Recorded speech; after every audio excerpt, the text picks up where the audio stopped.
Anyone else's Instagram Reels feed just up and decided that your eternal damnation was your own damn problem? Conversations between myself, Mississippi, and Alabama J over the last 2 weeks have informed that I am not alone in this. At the beginning of July, my Insta Reels feed was simple and easily in line with things that interest me: dogs, lawn striping videos, car content, and the occasional impossibly huge titties. Without linking to anything specific, unless you've recently received a text from me about this, let's just say that one day I clicked on the video and noticed that it had a ton of comments on it. The immaturity in me found the conversation fucking hilarious, but the intelligence in me knew that there was some fucked up comments. Later on that same day, I'm scrolling and thinking to myself, sure is a lot of Down syndrome in these reels, and quickly followed that with, why are there so many damn comments on all of these? Flip note, don't judge me, I just report the news, I don't make it. I will assuredly be the cat that the curiosity eventually kills because, against my better judgment, I clicked on the comments section and spent the next 20 to 30 minutes shamefully laughing at the worst of the internet. Next day, the shit show came to include disabled and/or physically malformed people, some even children, but the comments were no less brutal. It was at this moment that I have apparently been locked in a now infinite loop of the very worst that social media had to offer. I had questions. The following days were more of the same, passive-aggressively but infuriatingly racist, but somehow still kind of funny comments. No one who is differently abled is ever safe. There was the obviously deaf rapper in the wheelchair, and I will let your imagination take you to what Bat had to sound like, but I had my own objectives when it came to that as well.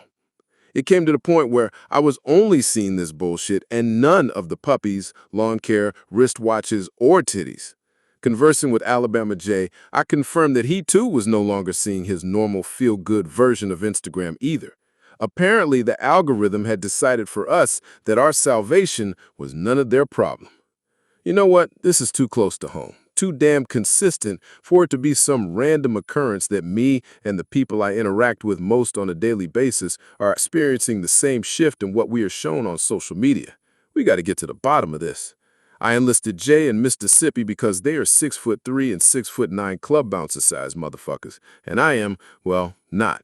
I called in a favor out in NorCal for a spot to crash if I agreed to cook for everyone while we were there for the weekend.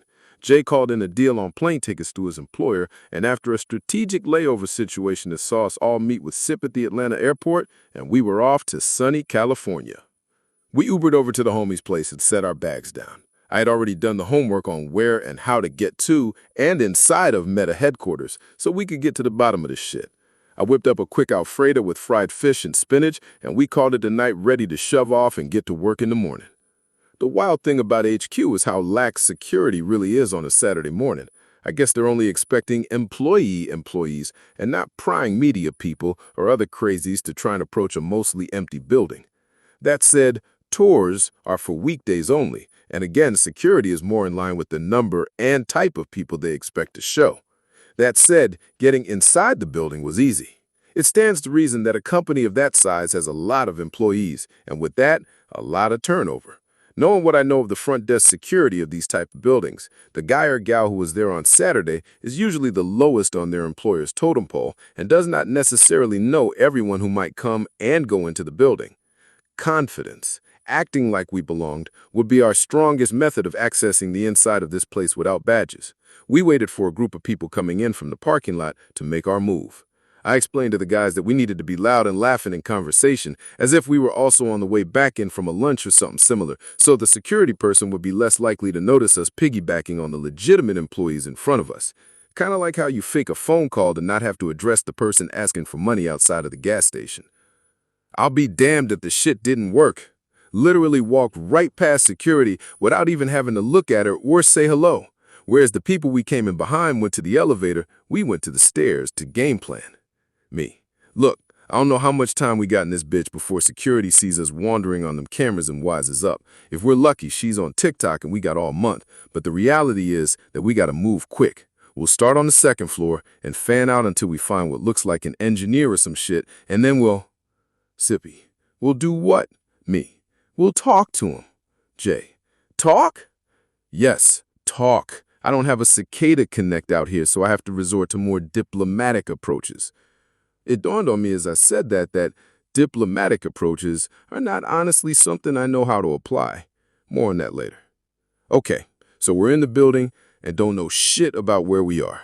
We can't do the Scooby-Doo let's split up gang thing because I don't have Daphne to explore the bedrooms with while Shaggy and Scooby check the basement with Velma. I'm bullshitting. We can't split up because I might need my muscle.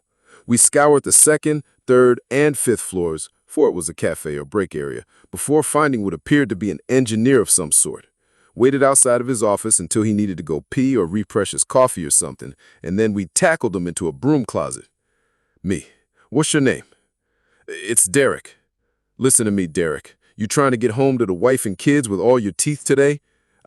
I only have a dog at home. Oh, really? What kind? Jay. Mo! Me. Oh, shit. Well, if you're trying to get home to your buddy with all your teeth, then you best be ready to talk. About what? About what the fuck happened to our Instagram feeds. Huh? My Reels feed has become the fuck shit capital of the internet, and someone needs to explain why. You. What? It's the algorithm. If you're seeing weird shit, it's because the AI notices you interacting with it, then assuming you want more of it. Ain't no way. Believe it. So I'm supposed to believe that your robot overlords legit believe that I enjoy little people and Down syndrome children more than I do dogs and titties. If that's what you're clicking, commenting, and sharing, yes. Ain't no way. Jay, he might be right. It's really just a bunch of ones and zeros running the whole world now. He's right. You know it. Listen to him. Derek, you allergic to cranberry juice? No? Why? Drink this. But what is it? It's cranberry juice. But why? Gentlemen? Jay and Sippy took a step closer, menacing the diminutive Derek. Fine, I'll drink it. Good. Derek takes the bottle from my hand and drinks it down quickly. Okay, so cranberry juice. Weird aftertaste, but why cranberry juice? You ever had a colonoscopy? I'm only 28, no? Well, in prep, they give you a few things, including a strong laxative to clean you out. What? Yeah, it usually takes a couple minutes before you start to, oh fuck, my stomach. Yep. Why? It's a little thing I like to call the shittening. I use when I don't feel I'm getting the answers I want or feel I deserve. Gentlemen? The guy stepped in and tied his hands and feet to the chair. You're a terrorist. Supervillain. My goals are personal, not political. I need a bathroom, and you'll get one as soon as you, I need it now, that I strongly suggest you make with my information. I told you, your friend told you. Ask me, do I believe you? Do you believe? No. Fuck, my stomach. You gonna shit yourself soon, and it's gonna be a mess when facilities find you in here on Monday morning. Monday? My flight home is tomorrow morning. Take me to the bathroom and I can show you, I promise. Derek, I miss my flight, and if I'm not home when my daughter gets home, I might fuck you up for real. For real? There could be more? Y'all in time and take him to the bathroom. Meet me back in his office. Back in the office, a clearly physically weakened Derek, now afraid that he may never again trust a fart, laid out to me in excruciating detail how the algorithm is programmed to assume that because I kept clicking on, interacting, and sharing the videos with fucked up topics and even more fucked up comment sections, I would want to be served more of that kind of content. Since the ad-based platform wants me to be present to receive ads, it is programmed to continue to serve me what it observes keeps me engaged. When that stopped being puppies and green grass and started being midgets and people in wheelchairs falling downstairs, my feed changed. Derek said, see, it was always you, not me. Motherfuck. Could you guys, go now? One last question. What's that? What happened to you here today? Choose your words wisely.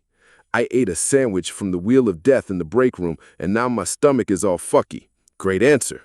We're out of here. And with that, we have resolved not a damn thing. It seems the only way to take my feedback is to stop clicking on the fucked up videos. The problem with that is that I myself am a fucked up individual and might never be able to stop.